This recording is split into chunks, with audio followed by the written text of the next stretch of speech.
Welcome back. Welcome back to Living in Mexico. I'm Ana Maria Salazar. Thank you. Thank you so much for joining us. I want to thank all of you who've been joining us throughout the years. It's a pleasure to share with you information, news, analysis about what's going on in Mexico, both in English and in Spanish. So thank you.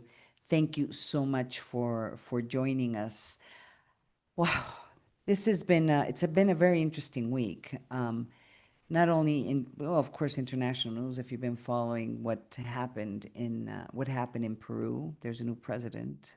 What happened in the United States, the peace, this peace process that is taking place in the Middle East, the fact that Donald Trump did not get his Nobel Peace Prize, and of course, Venezuela. Everyone is going to be following very closely. There's just this expectation that there's going to be some kind of change and change of regime in Venezuela in the next weeks or months. I don't know if that's true, but there is always that expectation. But here in Mexico, I think we need to start paying attention to some of the reforms that the president of Mexico is trying to implement, constitutional reforms that has to do with the electoral process. An electoral process that you all know very well was a sign. It was a pride of not only the Mexican government, of the Mexican people. It took decades of reforms, and it got to a point where literally the electoral process in Mexico had become somewhat of a model to follow. And of course, joining us today is one of the people who was part of this process in trying to create what was considered a truly democratic process in terms of assuring democratic elections in Mexico. Joining us today is Benito Nacif. You all know him well. He was part of the Federal Electoral Institute for many, many years. He now teaches at CIDE. And Benito, you and I have been talking about elections in Mexico for, I believe, almost 2 decades, because the show's been on the air for 2 decades now. But what there is a proposal that is being floated around, or at least that has been ordered by the president, that there is a need to reform Mexico's election system. The new reforms that would include constitutional reforms that could potentially dramatically change the way elections are done in Mexico. So, Benito, welcome to the show. Talk to us. Do you have any sense why the president has ordered the creation of this commission to analyze constitutional reforms to the electoral process that should turn into a proposal that would be debated next year? Welcome to the show, Benito. Hi, Ana Maria. Thank you for having me on your show. Um, I think it is a very good question. Why President Sheinbaum um, announced this initiative um, to reform electoral institutions in Mexico? Mhm. The question is important because usually the demand for reform used to come from the opposition, Right. and it Mhm. was a bargaining chip in the negotiations with the ruling party, with the governing party.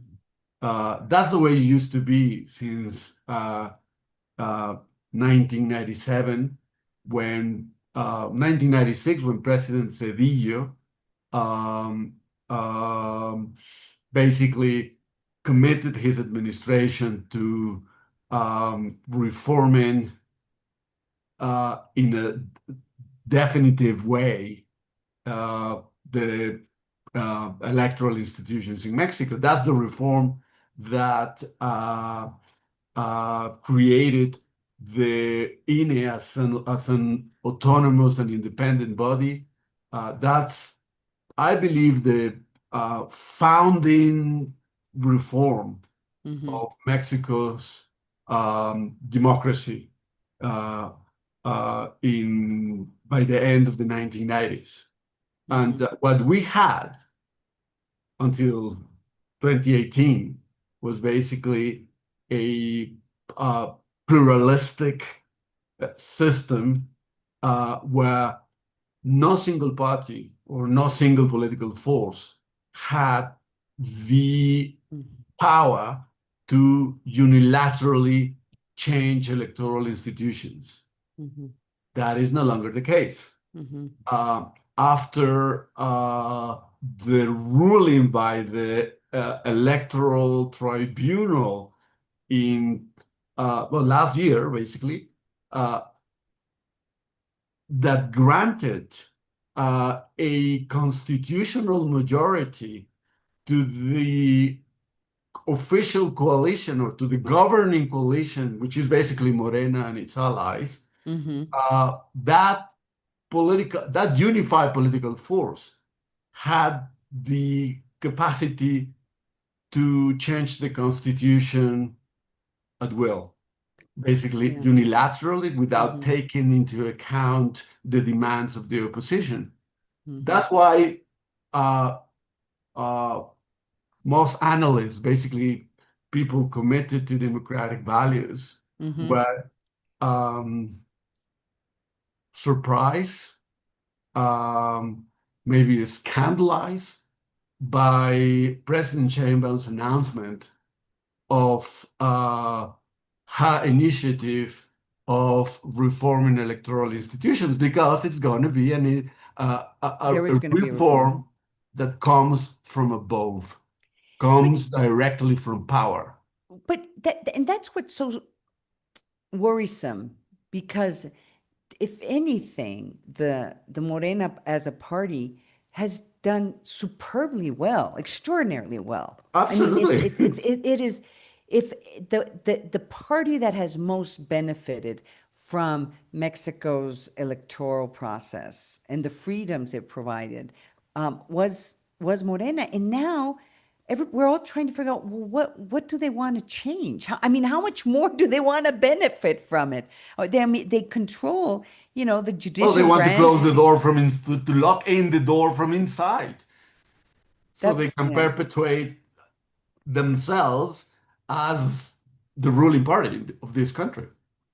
So, do we have any sense what she's proposing or what could come out of this proposal? I mean, there's no draft. There are discussions taking place. I'm sure you may have heard some of the proposals, but one of the proposals is to eliminate the plurinominales, which is it's very interesting because the plurinominales, you can explain what it means, have allowed for the opposition to grow and to exist in Mexico when they were originally created. Is that, I mean, explain what the plurinominales are. Yes. Well, basically, I think we have to say that we really don't know Mm-hmm. what what shape this electoral reform will take. Mm-hmm. All we know are some hints that President Sheinbaum has has given us through their declarations in her daily press conferences. Mm-hmm. She said that she wanted a system where everybody has to campaign. Right. Yeah.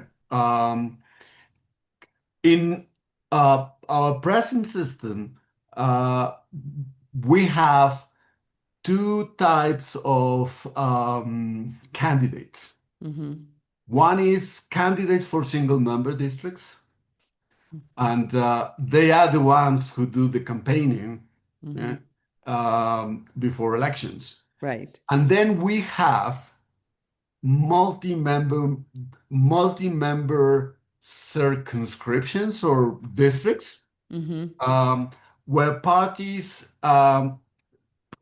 present um, a slate of close list of candidates. Mm-hmm. And these candidates for these multi-member circumscriptions, basically they don't campaign. Yeah, they're allowed to by the law, but Mm-hmm.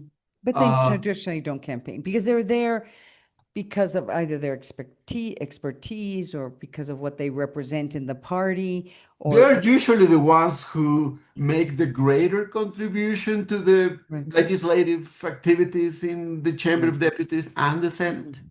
because usually they are positions that the leaders of the national political parties allocate themselves, Mm-hmm. and they choose of they tend to choose people Mm-hmm. who will have the certainty that they will win a seat either in the Chamber of Deputies or the Senate.